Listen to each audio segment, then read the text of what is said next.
ये गरीब इंसान की जो पूंजी है ईमान, उस पूंजी के साथ मुद्रा अपनी पूंजी जोड़ना चाहता है ताकि वो सफलता की कुंजी बन जाए और उस दिशा में हम काम करना चाहते हैं। गरीबी क्या होती है वो मैं जी करके आया हूं। ये आपका बेटा समझता है कि गरीबी जात पात पंथ कुछ नहीं देखती।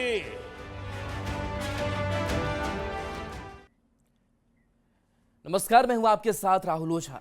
केंद्र की पीएम मोदी सरकार के 11 साल पूरे हो चुके हैं। पिछले 11 सालों में पीएम मोदी ने न सिर्फ देश को विकास और तरक्की के रास्ते पर आगे बढ़ाया, बल्कि भारत की दुनिया के पटल पर एक अलग पहचान बनाई। पीएम मोदी ने सत्ता को शासन नहीं बल्कि सेवा का माध्यम बनाया। आज के बुलेटिन में हम आपको दिखाएंगे कि कैसे पिछले 11 साल में पीएम मोदी ने देश के विकास की गाड़ी को तेजी से आगे बढ़ाया है। आपको बताएंगे कि कैसे पीएम मोदी ने अपनी नीति से भारत को वैश्विक मंच पर एक अलग पहचान दिलाई है। ये गरीब इंसान की जो पूंजी है ईमान, उस पूंजी के साथ मुद्रा अपनी पूंजी जोड़ना चाहता है ताकि वो सफलता की कुंजी बन जाए और उस दिशा में हम काम करना चाहते हैं। गरीबी क्या होती है वो मैं जी करके आया हूं। ये आपका बेटा समझता है कि गरीबी जात पात पंथ कुछ नहीं देखती।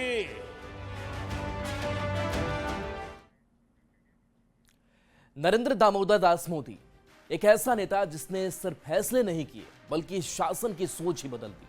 पीएम मोदी की 11 साल की अगुवाई में प्रशासन को जन केंद्रित बना दिया।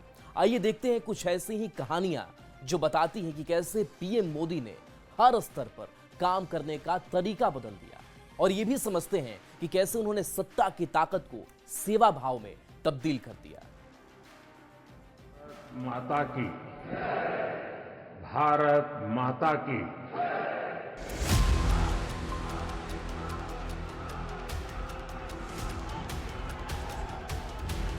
A transformation of governance cannot happen without a transformation in mindset. एक यात्रा जिसमें सेवा है, जिसमें सबक है। एक यात्रा जिसमें अथक अनवरत निश्चय का भाव है। ये कहानी है नरेंद्र दामोदर दास मोदी के उन 11 वर्षों के राजनीतिक सफर की, जिसमें न सिर्फ ब्यूरोक्रेसी के ताने बाने को समझा गया, बल्कि अधिकारियों के भीतर समानता और खुलकर बात रखने का विश्वास पैदा किया गया।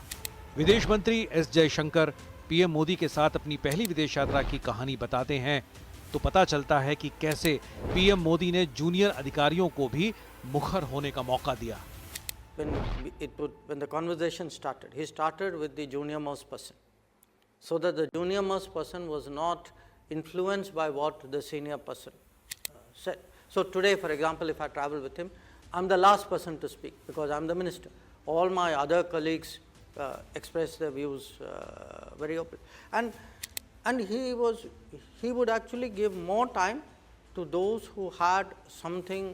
I don't want to say who had something to point out. I mean, if you started saying, "Sir, that was wonderful and that was fantastic," he moved on to the next person.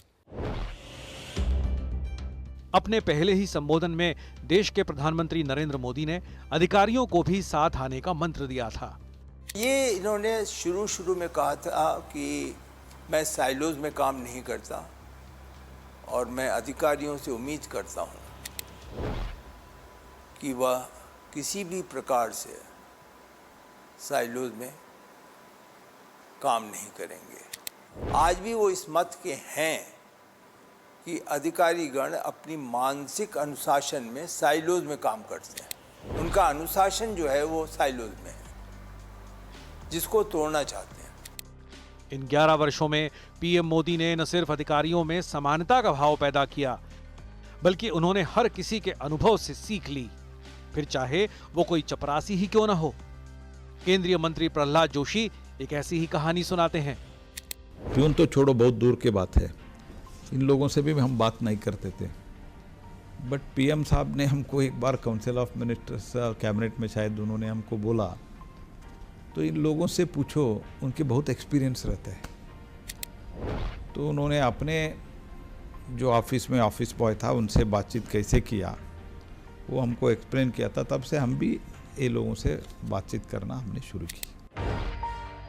पूर्व cabinet secretary P के सिन्हा बताते हैं कि ये PM Modi की बदौलत ही संभव हुआ कि आज मंत्रियों को अपने विषय की पूरी जानकारी होती है, क्योंकि 2014 से पहले तक किसी भी विषय पर अटकने पर सचिवों को बुलाकर जानकारी ली जाती थी। लेकिन पीएम मोदी ने इस परिपाटी को बदल दिया। अब मंत्री पूरी तैयारी के साथ आते हैं। एक प्रथा और उन्होंने बदली थी कि पहले 2014 से पहले कैबिनेट प्रस्तावों पर जब डिस्कशन होता था कैबिनेट में, तो कई बार किसी मामले में ज़्यादा डिस्कशन होने लगे और मंत्रीगण उतना जवाब नहीं दे पाते हैं, विभागीय मंत्री डिटेल में जानकारी रहती नहीं उनके पास, तो विभागीय सचिव जो बाहर इंतज़ार कर रहे होते थे उनको बुलाया जाता था कैबिनेट मीटिंग में और वो अपनी क्लैरिफिकेशंस देते थे। लेकिन ये प्रथा भी मोदी जी ने बदल दी। हमारे टाइम में मेरे पूरे कार्यकाल में सचिवों को कभी नहीं बुलाया गया। उनकी अपेक्षा यही रहती थी कि मंत्रियों को पूरी जानकारी होनी चाहिए अपने विषय की, कैबिनेट सेक्रेटरी को पूरी जानकारी होनी चाहिए।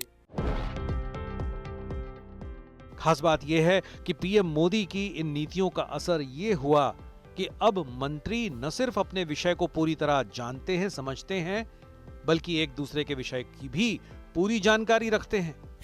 ये भी मैंने इन्हीं में देखा, पहले नहीं देखा था। मैं तो बहुत समय से भारत सरकार में काम कर रहा था कि कैबिनेट में कोई प्रपोजल लिस्ट हो उसके पहले बड़ी डिटेल ब्रीफिंग लेते हैं मोदी जी। पीएमओ अधिकारियों के साथ हर प्रपोजल को समझते हैं, उसमें क्या और सुधार हो सकता है वो देखते हैं।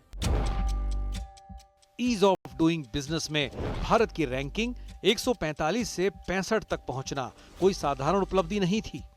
ये संभव हुआ जन आंदोलन की भावना से। प्रधानमंत्री नरेंद्र मोदी ने मेक इन इंडिया को केवल एक नीति नहीं बल्कि एक राष्ट्रीय अभियान बना दिया।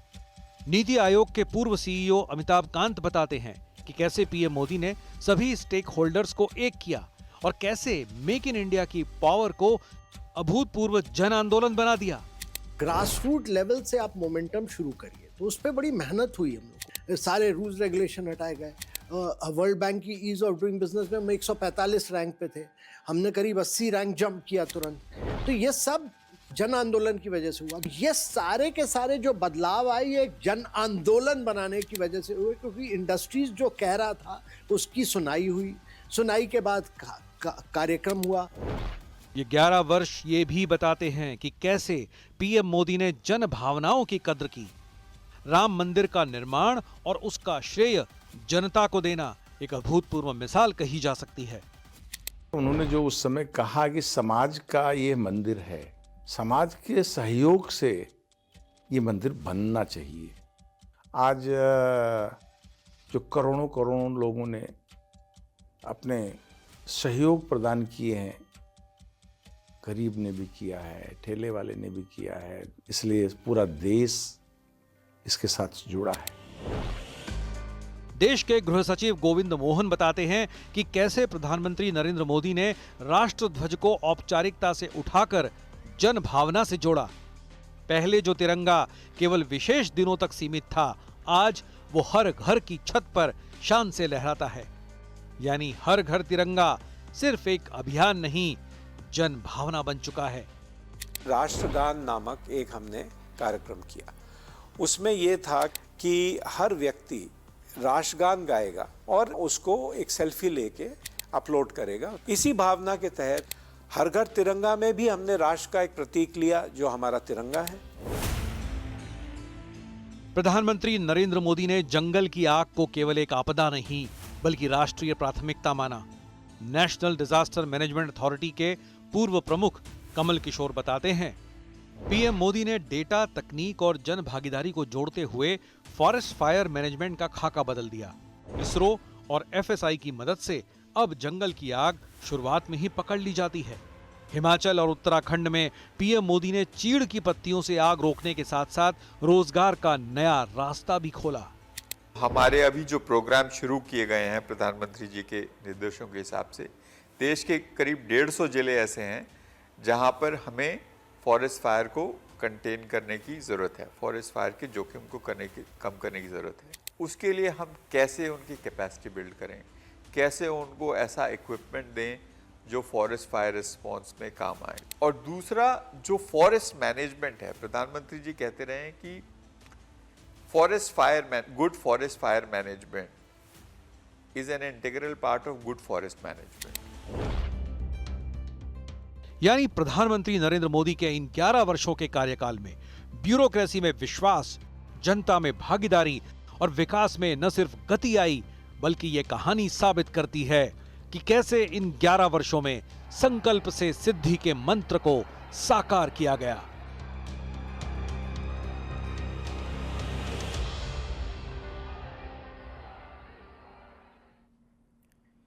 भारत की सैन्य शक्ति, रणनीतिक सोच और आत्मनिर्भरता की ये मिसाल अंतर्राष्ट्रीय मीडिया और कूटनीतिक हलकों में सराही गई। आतंकवाद के खिलाफ ऑपरेशन सिंदूर जैसी कार्रवाई को न सिर्फ वैश्विक समर्थन मिला, बल्कि इसने भारत को वैश्विक सुरक्षा और आतंकवाद विरोधी नीति में अगुवा बना दिया। पीएम मोदी की इस नई रणनीति का वैश्विक तौर पर क्या असर हुआ, इस रिपोर्ट में देखिए। शायद मुस्लिम नहीं है, उसने उसको गोली मार दी। हमले की साजिश रचने वालों को उनकी कल्पना से भी बड़ी सजा मिलेगी।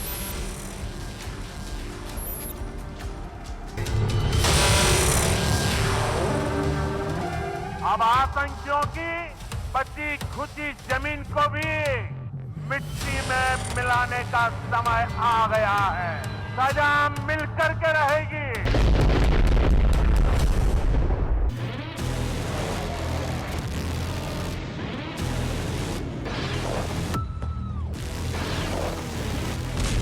जब हमारी मिसाइलें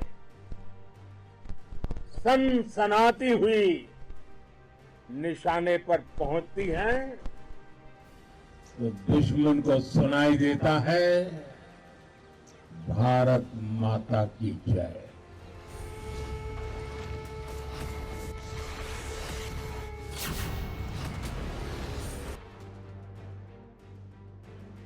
ऑपरेशन सिंदूर के दौरान भारत ने पाकिस्तान के आतंकी ठिकानों पर बिना किसी बाहरी मदद के सटीक और कमरतोड़ कार्रवाई की।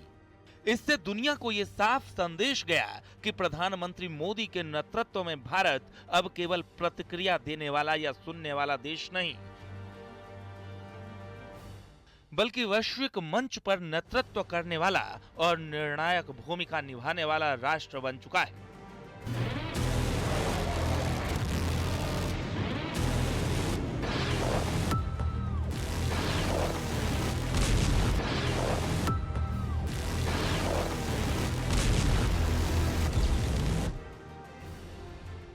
दुनिया में 11 नंबर पर थे।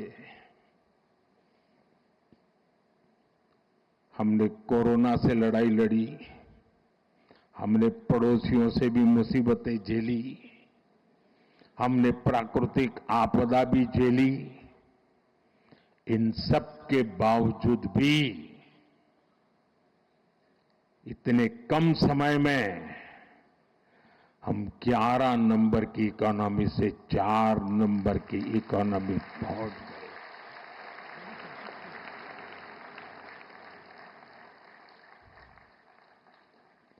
क्योंकि हमारा ये लक्ष्य है, हम विकास चाहते हैं, हम प्रगति चाहते हैं। मोदी की 5 नीति, निर्णायक नेतृत्व की छवि, भारत की वैश्विक छवि में बदलाव, आतंकवाद और वैश्विक सहमति बनाना, रक्षा और रणनीतिक साझेदारियां, अमेरिका, रूस, चीन के साथ संतुलन, भारत की सैन्य शक्ति, रणनीतिक सोच और आत्मनिर्भरता की ये मिसाल अंतर्राष्ट्रीय मीडिया और कूटनीतिक हलकों में सराही गई। आतंकवाद के खिलाफ ऑपरेशन सिंदूर जैसी कार्रवाई को न सिर्फ वैश्विक समर्थन मिला, बल्कि इसने भारत को वैश्विक सुरक्षा और आतंकवाद विरोधी नीति में अगुवा बना दिया। ऑपरेशन सिंदूर ने दुनिया को दिखा दिया है कि पीएम मोदी के नेतृत्व में भारत अब वैश्विक एजेंडा तय करने वाला राष्ट्र बन चुका है। इस ऑपरेशन में भारतीय सेना ने अत्याधुनिक स्वदेशी हथियारों का इस्तेमाल कर अपनी तकनीकी और रणनीतिक क्षमता का प्रदर्शन किया, जिससे अमेरिका, तुर्की जैसे देशों में भी हलचल मच गई। भारत ने इस सफलता की ब्रीफिंग के लिए 70 देशों के डिफेंस एटेशों को न्योता दिया, जिससे भारत की कूटनीतिक ताकत और आत्मविश्वास का संदेश गया। यही नहीं, तमाम देशों में भारतीय डेलीगेशन ने ऑपरेशन सिंदूर को लेकर भारत का पक्ष रखा और पाकिस्तान का पर्दाफाश किया।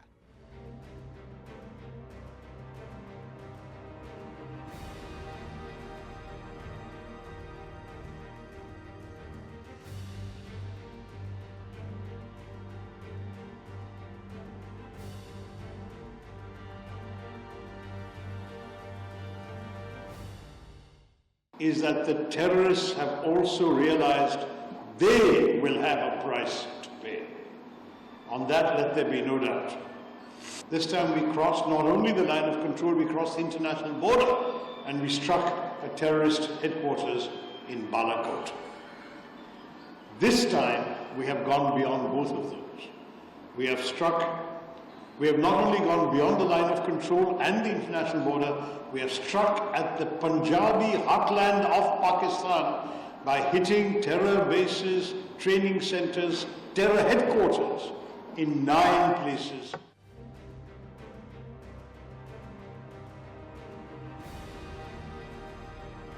इसके अलावा जलवायु परिवर्तन, डिजिटल टेक्नोलॉजी, वैश्विक व्यापार और सुरक्षा जैसे मुद्दों पर भारत को केंद्रीय भूमिका मिल रही है।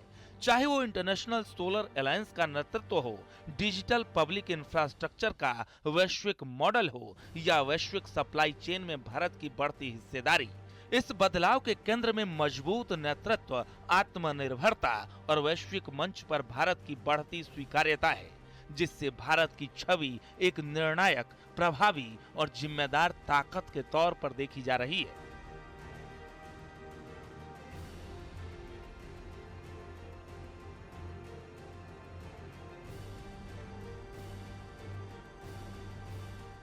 पाक ऑक्युपाइड कश्मीर के लोग वो हमारे अपने हैं, हमारे परिवार का हिस्सा हैं।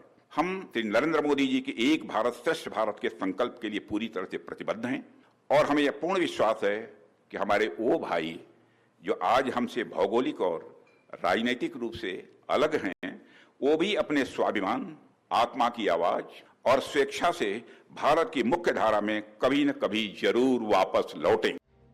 पीएम मोदी के नेतृत्व में भारत ने पाकिस्तान प्रायोजित आतंकवाद के खिलाफ अंतर्राष्ट्रीय मंचों पर लगातार आवाज बुलंद की।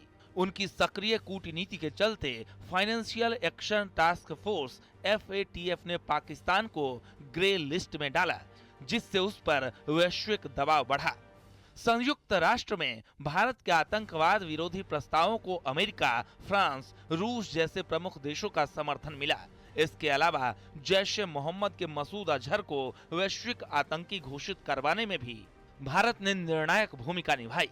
पीएम मोदी की रणनीति ने आतंकवाद के मुद्दे पर विश्व समुदाय को एकजुट किया और भारत की सुरक्षा चिंताओं को वैश्विक प्राथमिकता में शामिल कराया। पाकिस्तान समझ ले, 3 बार घर में घुस करके मारा है तुम्हें। पाकिस्तान समझ ले, 3 बार घर में घुस करके मारा है तुम्हें। प्रधानमंत्री मोदी के नेतृत्व में भारत ने America, France, Australia, Japan, Israel जैसे देशों के साथ रक्षा सहयोग और रणनीतिक साझेदारियों को नई ऊंचाई दी। इन साझेदारियों के तहत भारत ने अत्याधुनिक रक्षा तकनीक, सैन्य हार्डवेयर और इंटेलिजेंस शेयरिंग में तरक्की की। साथ ही कोरोना महामारी, रूस यूक्रेन युद्ध, अफगानिस्तान संकट जैसे वैश्विक मुद्दों पर मोदी सरकार ने न सिर्फ भारतीयों की सुरक्षा सुनिश्चित की, बल्कि कई देशों को दवाइयां, वैक्सीन और राहत सामग्री भेजकर वसुधैव कुटुंबकम का उदाहरण पेश किया। कोविड-19 महामारी के दौरान भारत ने वैक्सीन मैत्री के जरिए दुनिया के दर्जनों देशों को वैक्सीन भेजी। इससे भारत की छवि वैश्विक संकट में मददगार देश के रूप में उभरी।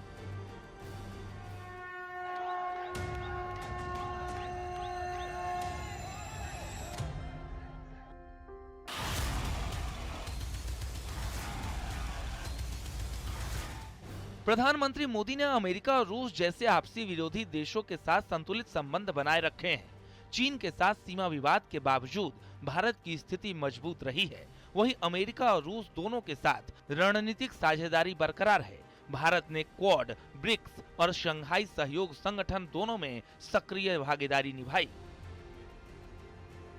साथ ही प्रधानमंत्री मोदी ने इजराइल, फिलिस्तीन, सऊदी अरब, ईरान जैसे परस्पर विरोधी देशों के साथ संतुलित संबंध बनाए, जिससे भारत की विदेश नीति को दुनिया में सम्मान मिला।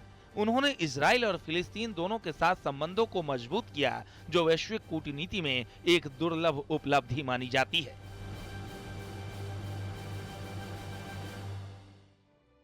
2024 और 25 की ग्लोबल फायर पावर रैंकिंग में भारत लगातार चौथे स्थान पर है, जो उनकी सैन्य शक्ति, आधुनिक हथियारों, विशाल मानव संसाधन और रक्षा बजट की मजबूती को दर्शाता है। इस रैंकिंग में अमेरिका, रूस और चीन के बाद भारत को सबसे शक्तिशाली सैन्य शक्ति माना गया है, जिससे उनकी वैश्विक सुरक्षा और रणनीतिक भूमिका और मजबूत हुई है। आर्थिक मोर्चे पर भारत दुनिया की चौथी सबसे बड़ी अर्थव्यवस्था बन चुका है और अगले कुछ वर्षों में टॉप 3 में पहुंचने की ओर बढ़ रहा है। I think that is something that we have to do. That एक बारी जो हमने कमिट किया है, फिर मैं अपने आप की भी नहीं सुनता, है ना, वो वाले। I think that is something that we have to do. That एक बारी जो हमने कमिट किया है, फिर मैं अपने आप की भी नहीं सुनता, है ना, वो वाले। अमेरिकी data research agency morning consult की 2025 की ताजा अप्रूवल रेटिंग में पीएम मोदी को 75% अप्रूवल रेटिंग मिली है, जो उन्हें दुनिया का सबसे लोकप्रिय निर्वाचित नेता बनाती है। वे लगातार इस सूची में टॉप पर रहे हैं, जबकि अमेरिका, मैक्सिको, अर्जेंटीना जैसे देशों के नेता उनसे काफी पीछे हैं। ये रेटिंग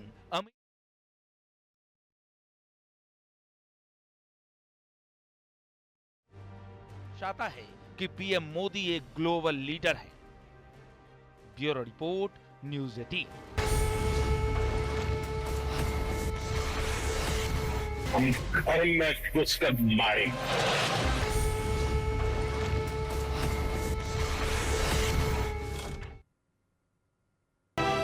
ये गरीब इंसान की जो पूंजी है ईमान, उस पूंजी के साथ मुद्रा अपनी पूंजी जोड़ना चाहता है ताकि वो सफलता की कुंजी बन जाए और उस दिशा में हम काम करना चाहते हैं। गरीबी क्या होती है वो मैं जी करके आया हूं। ये आपका बेटा समझता है कि गरीबी जात पात पंथ कुछ नहीं देखती। और चलिए न्यूज़ 18 बिहार झारखंड पर खबरें आपके लिए लगातार जारी हैं।